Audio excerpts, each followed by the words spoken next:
Louis-Marie Cagde, le SDF, malgré ses turpitudes, restera le parti le plus démocratique du CAMEROUN 3 jours à go selon l'universitaire. C'est le seul parti qui tient régulièrement les réunions de ses instances statutaires. Michel Ndoki a annoncé, au cours de l'émission, La Reine diffusée dimanche sur CANVAL2, sa candidature à la tête du MRC en 2023. Angler, l'avocat inscrit au barreau du Cameroun, veut remplacer le PR Maurice Kamto à la tête du parti depuis ce jour. Certains Camerounais tirent à boulet rouge sur Michel Ndoki.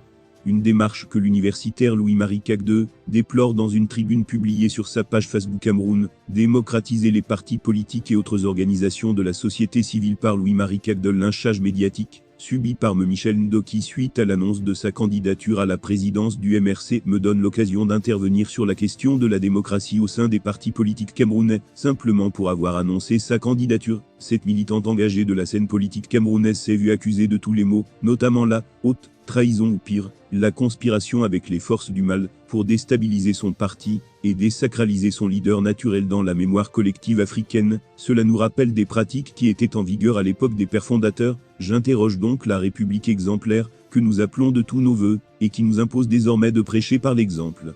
Oui, il est bien beau de dénoncer la gérontocratie au Cameroun, mais il serait beaucoup mieux d'œuvrer pour rompre la chaîne de transmission intergénérationnelle qui risque de passer par nous. Je vais donc utiliser quelques critères de démocratie pour m'acquitter de cette tâche, la participation et la représentation. Il s'agit ici d'évaluer la gestion inclusive dans les partis et chez nos leaders politiques et de la société civile.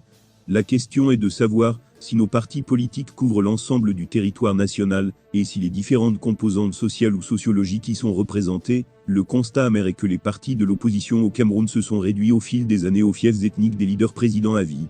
Ce qui interpelle est que les uns et les autres instrumentalisent l'ethnie pour des besoins électoralistes. Je vais choisir de parler un peu du SDF pour ne pas choquer les fanatiques du MRC.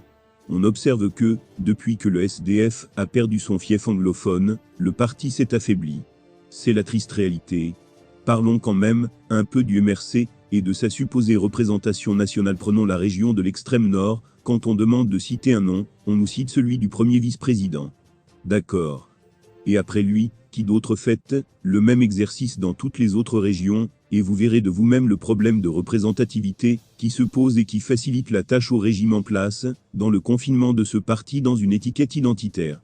On peut être content ou pas, mais il y a un travail à faire à l'intérieur de ces partis. Si l'objectif est de gagner les élections démocratiques, on peut généraliser cette lecture à d'autres partis, et le résultat sera presque le même. La transparence et la reddition des comptes. Les partis politiques camerounais sont gérés dans l'opacité totale. Combien de journalistes ont déjà eu accès au bilan d'un parti politique? Combien de partis tiennent des comptes? Combien tiennent les réunions de leurs instances statutaires? Combien déposent leurs bilans annuels conformément à la réglementation en vigueur? Bref, les partis politiques représentés à l'Assemblée nationale reçoivent des deniers publics, dont ils ne rendent toujours pas compte de la gestion. Ils profitent du régime de tolérance en vigueur, qui est en réalité un piège à eux tendu par le régime en place.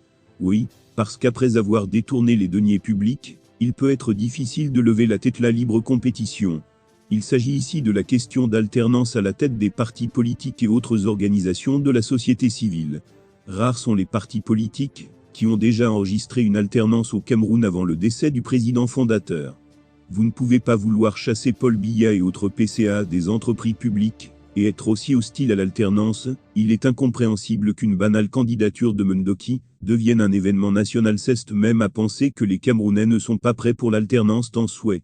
Je lis des gens très respectables qui fouillent dans les textes du MRC pour justifier la possibilité offerte en 2018 à Maurice Kamto de se représenter à la présidence nationale du